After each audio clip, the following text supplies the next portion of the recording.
Major funding for KPBS Evening Edition has been made possible in part by Bill Howe Family of Companies, providing San Diego with plumbing, heating, and air restoration, flood and remodeling services for over 40 years. Call 1-800-BILL-HOWE or visit BillHowe.com.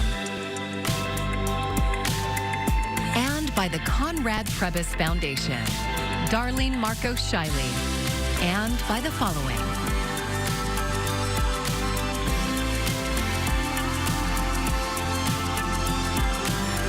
And by viewers like you. Thank you.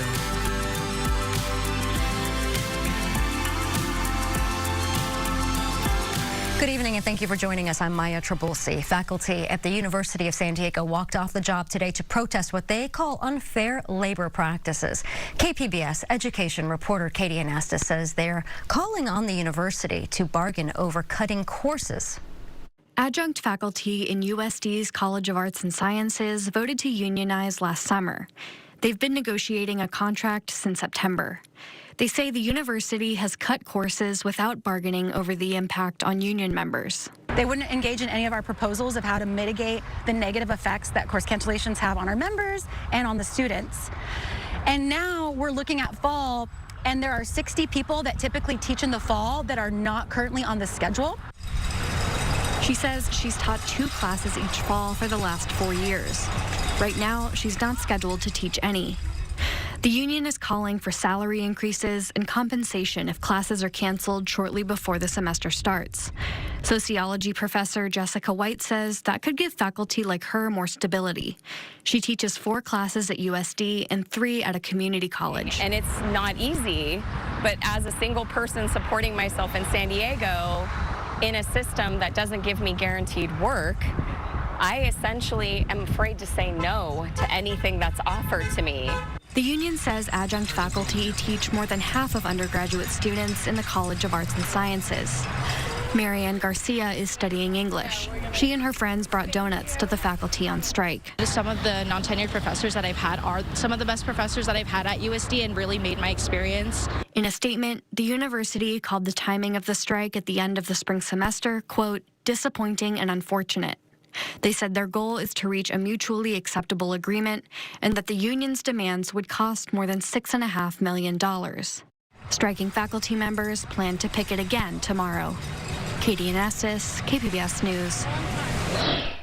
I'm Ariella Scalise. As we look ahead tonight, temperatures will be dropping into the 50s. We'll see mostly clear skies and a few clouds. And coming up, we'll talk about a heat wave for some of us into the day on Saturday with temperatures some 15 to 20 degrees above the historical average. And then cooler and cloudier weather returns.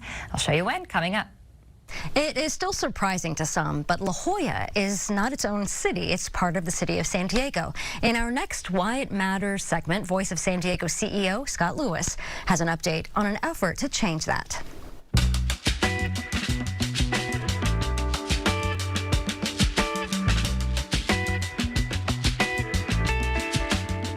The fight for La Jolla's independence is officially on. And just like many historic revolutions, it's starting with the exchange of stern letters. But these even have footnotes. This all has to do with a government agency with the long name, the San Diego Local Agency Formation Commission, or LAFCO. And LAFCO recently issued a surprising decision. It decided the group that wants to make La Jolla its own city collected enough signatures to start the process. The Registrar of Voters had determined that too many of the signatures were invalid, but LAFCO said they were fine. But it was so close that now there's a fight about exactly what a valid signature is. San Diego Mayor Todd Gloria called LAFCO's decision outrageous, and he threatened to sue. Here's why. The La Jolla Independence Group needs 6,750 signatures from registered voters who live in La Jolla. They turned in more than that. LAFCO contracts with the County Registrar of Voters to check those signatures. The registrar said the La Jollans were short signatures. LAFCO gave them 2 more weeks, and the registrar decided that they were still 218 signatures short. But then LAFCO officials decided that 239 more signatures were actually fine. They said they were only missing things like the zip code, or a person's name was different from the voter roll, something simple like Chris versus Christopher. But Mayor Todd Gloria complained that some of the submissions were illegible and just plain incorrect. Game on. If the city can't stop things, LAFCO will begin the long process of negotiating just how much money La Jolla would have to pay San Diego to leave, along with thousands of other big and little decisions.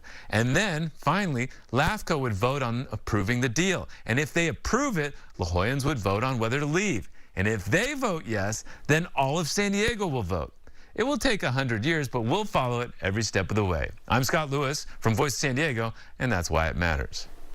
The Voice of San Diego is one of our partners for the Public Matters Initiative. You can learn more at kpbs.org/Public Matters. President Trump's crackdown on diversity, equity, and inclusion has reached one of San Diego's top employers. Qualcomm says it's ending its DEI initiatives. In an email to employees first obtained by our media partner KGTV and confirmed by KPBS, CEO Cristiano Amon says DEI functions will end to ensure compliance with Trump administration policies. But employee networks such as the Black Inclusion Group will remain open under HR management. The email is sparking a divided reaction. Eliminating the DEI program at Qualcomm sends a message that diversity isn't welcomed, that diversity does not have an importance with the culture working at Qualcomm. Myself, many Americans believe that employment should be based upon merit, not group identity. So I'm elated that they're going to comply with federal law. Qualcomm stressed in the email that its principles and values remain the same, with fair treatment for employees and hiring and promotions based on merit. President Trump's sweeping economic agenda is putting the Federal Reserve in a difficult situation: hold steady or raise interest rates. Laura Aguirre brings us the Fed chair's announcement.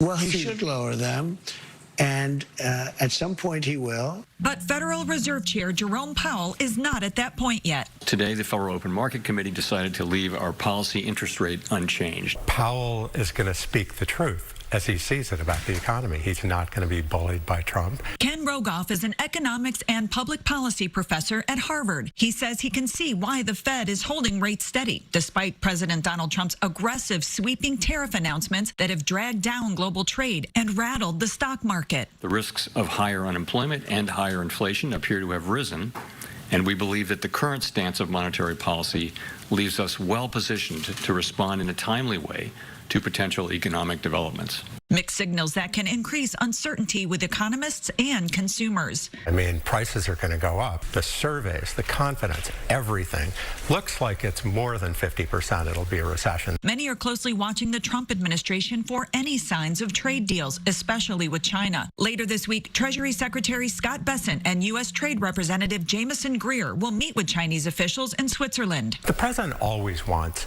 the Fed to cut rates. Let's understand this. President Trump's quest for lower rates has had him muse in the past about moving to replace Powell before the Fed chair's term ends next year, a tone he softened this week. I'm not, I get to change him very quickly anyway. It's in a very short period of time. A short period of time that will see many more Federal Reserve meetings and rate decisions. I'm Laura Aguirre for KPBS News. U.S. Senator Elizabeth Warren is calling on the Department of Defense to pause a contract with an Oceanside-based credit union. KPBS investigative reporter Scott Rodd says the credit union collects millions of dollars in overdraft fees every year from Marines. Frontwave Credit Union has an exclusive agreement with the Marine Corps. Tens of thousands of Marine recruits come through San Diego for boot camp every year. The Marine Corps funnels many of them into Frontwave to set up checking accounts and process their paychecks. A KPBS investigation last year revealed Frontwave relies on overdraft fees from young Marines as a key source of revenue. Members of Congress launched an investigation into the company's practices following our reporting. Senator Warren is leading the effort. Here's what the Democratic lawmaker told KPBS last year. And this is just one more example of a financial institution honing in on young, vulnerable service members. Frontwave's contract with the Marine Corps is now up for renewal. Warren sent a letter to the DoD this week calling for a freeze on the contract until better financial protections can be put in place for Marine recruits. The DoD declined to comment. Frontwave did not respond to multiple requests for comment. The scrutiny comes as Frontwave is trying to expand its footprint in Southern California by buying a small bank headquartered in Imperial County.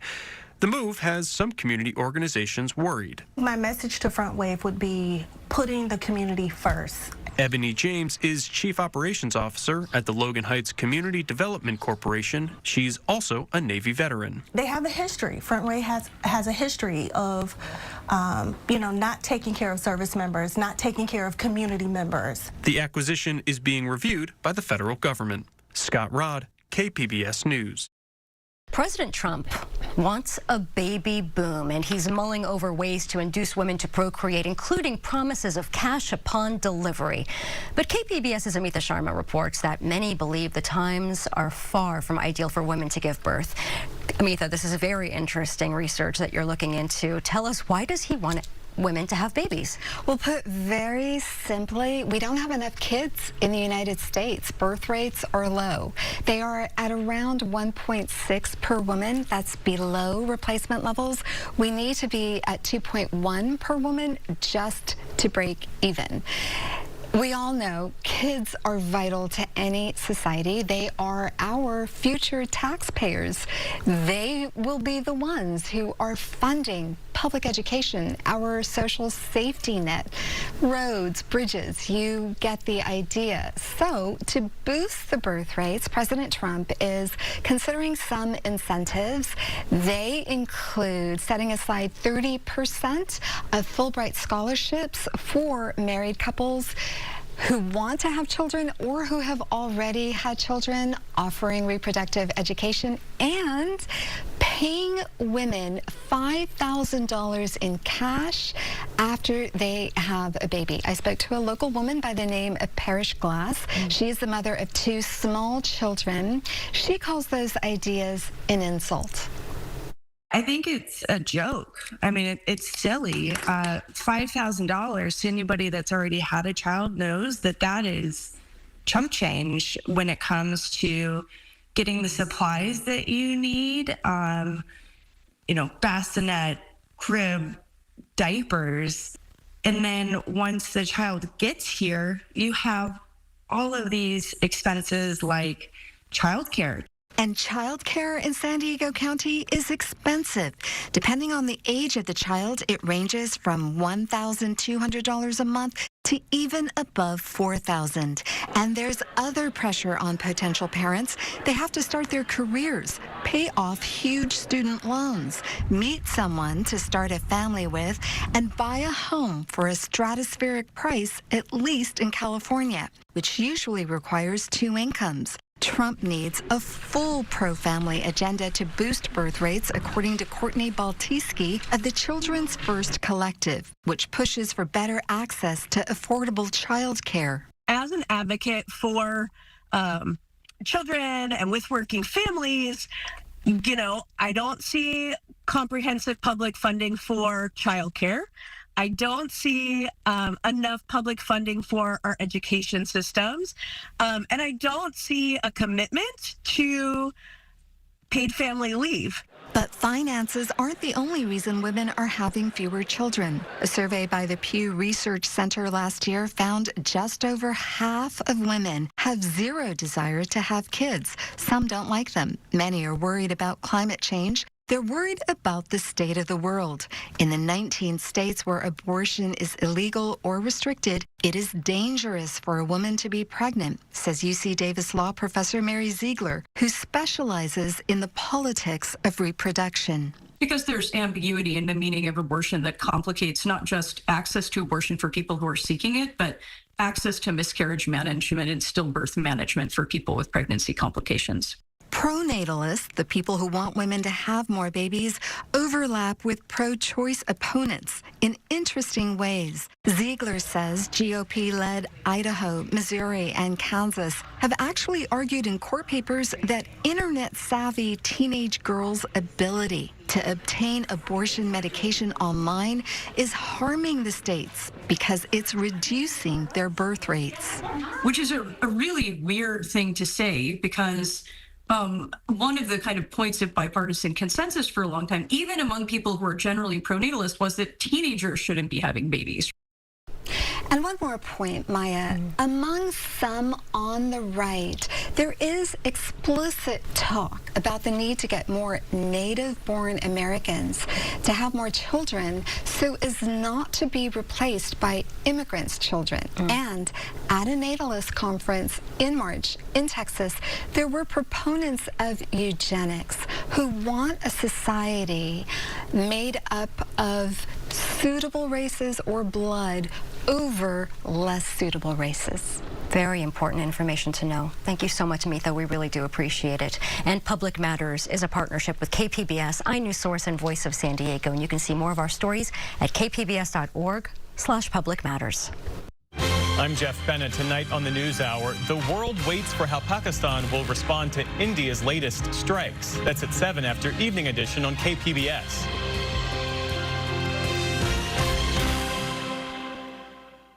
Passengers flying in and out of Newark Liberty International Airport in New Jersey are dealing with massive delays and cancellations. It's one of the busiest airports in the country, and because of that, the disruptions are having a domino effect on air travel. Jen Sullivan explains the air travel problems and what your rights are as a passenger. Major flight disruptions at Newark Liberty International Airport in New Jersey are having a ripple effect on air travel across the country, just weeks ahead of the busy summer travel season. My flight was delayed 5 hours. The airline chaos at Newark is stretching into a second week. The disruptions are being caused by a variety of issues, from runway construction to more serious problems like a shortage of air traffic controllers. The individuals who run this system daily perform quiet, heroic acts in spite of a system that is built to set them up for failure. The shortage of air traffic controllers is a nationwide problem.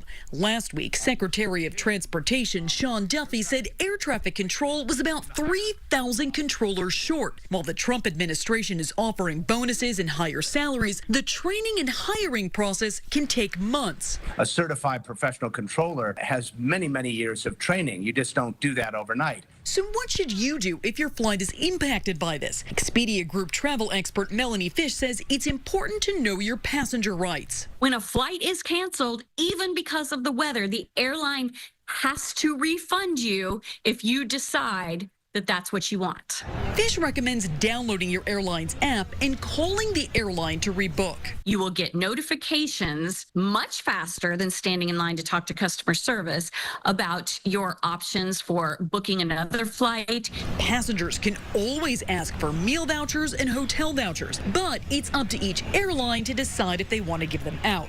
For Consumer Watch, I'm Jen Sullivan. Well, today is the first day travelers are required to show a real ID or another acceptable form of ID at the airport. Security lines were moving smoothly at the San Diego International Airport this morning. Airport officials recommend travelers plan ahead and make sure they have the right identification with them. First of all, if you have real ID on your driver's license, you'll know that because it has the California Golden Bear with a star in the upper right-hand corner. If you don't have real ID, if you hadn't had time to get real ID, there are other forms of acceptable ID, including passport or global entry card. But the best thing to do is to check the TSA website and look at that list of various options that you can use to come through a checkpoint. And officials recommend arriving 2 hours before a domestic flight and 3 hours before an international flight. Passengers without real ID or another acceptable ID can expect additional screening. Karen Kafa has more on what passengers can do if they missed the deadline.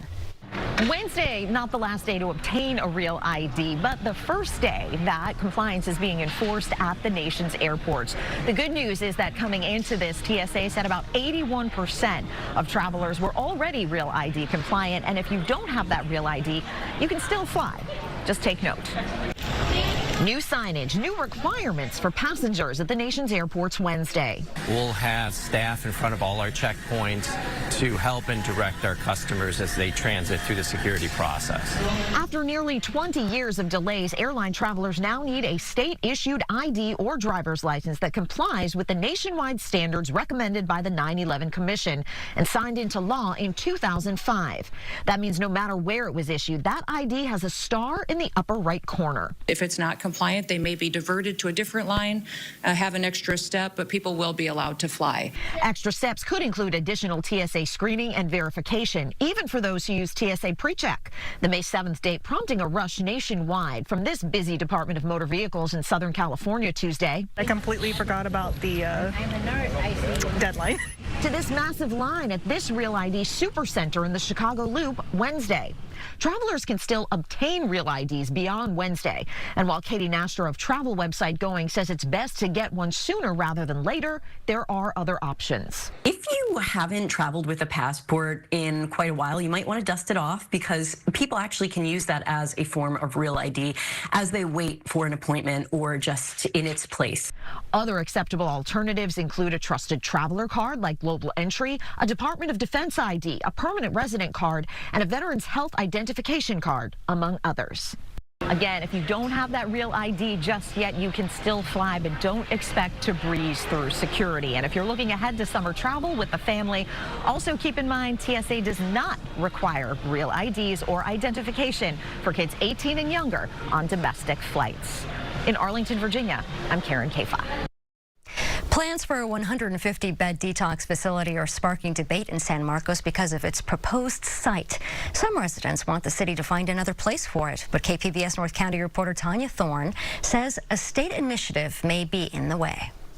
Jamie and Zach Benson live in San Marcos with their 2 children. They recently found out that a 150-bed detox facility is proposed near their children's middle school, and they're worried. Some concern is how do these people get admitted to the facility? Are they just coming out of prison? You're not allowed to have any sex offenders near a school campus. The proposed site is near Palomar College, San Marcos Middle School, and the Montessori School of San Marcos. Stephen Messenger is one of the owners of the Montessori School.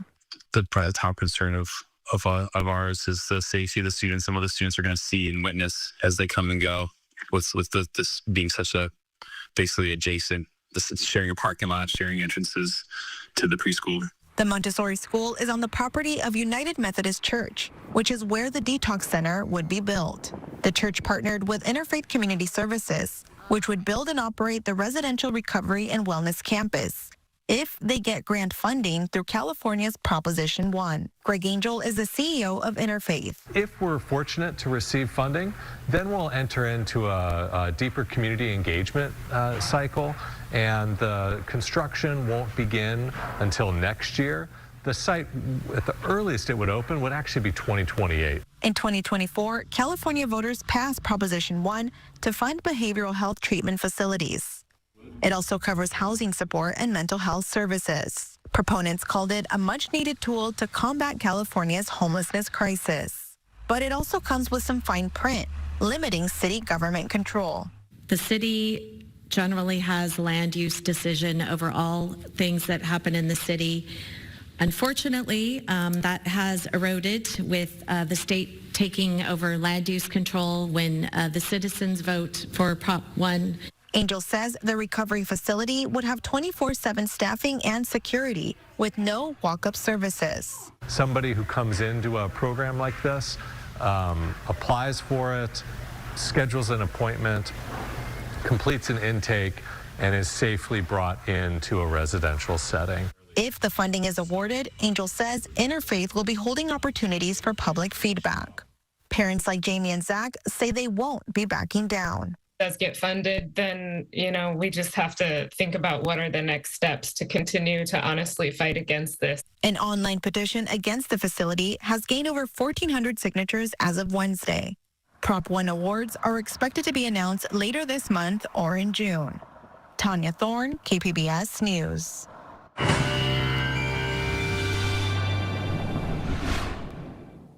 And starting off with some weather headlines here. Who's ready for a big warm up? We're talking some high temperatures, 15 to even 20 degrees above the historical average, especially as we head into the valleys Friday and Saturday. And then we'll see a significant temperature drop as we head into the day Sunday and through early next week, especially as that marine layer starts to deepen and extends even further. Inland temperatures will be trending a lot cooler. So we'll get ready for these kind of ups and downs over the next several days here. Starting with tonight, Oceanside down to 54. We'll see a little bit of cloudiness, and then we'll be a little bit clearer across San Diego down to 58, Chula Vista 55, Mount Laguna 45, and Borrego Springs tonight dropping to near 60 degrees.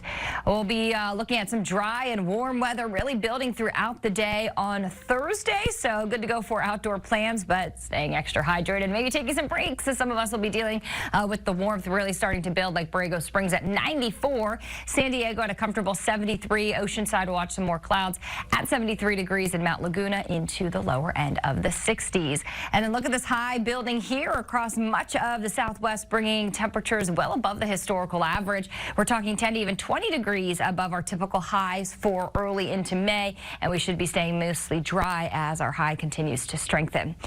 We'll be seeing a clearness through tonight here, and eventually we'll be watching that marine layer deepen. Could even see some of those low clouds starting as we head into the day on Friday, but then should be mostly enjoyable here as we head into the weekend. We'll follow the warming trend along the coast here, with Saturday being the warmest day at 80 degrees, and then notice how temperatures significantly drop by Sunday and Monday.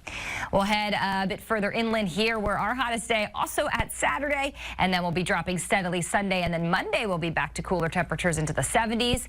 We look into the mountains as temperatures will be warming up. We'll start to see those warmer temperatures Friday into Saturday, and then cooler as we head into next week, and get ready for some triple-digit heat for the deserts.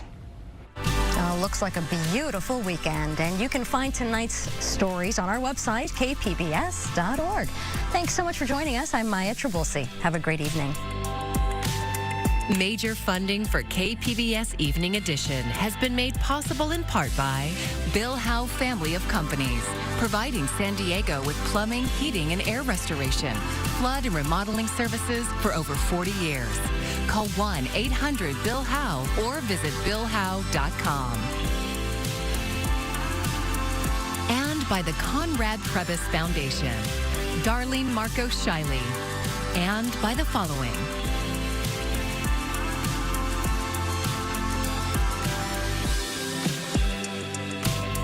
and by viewers like you. Thank you.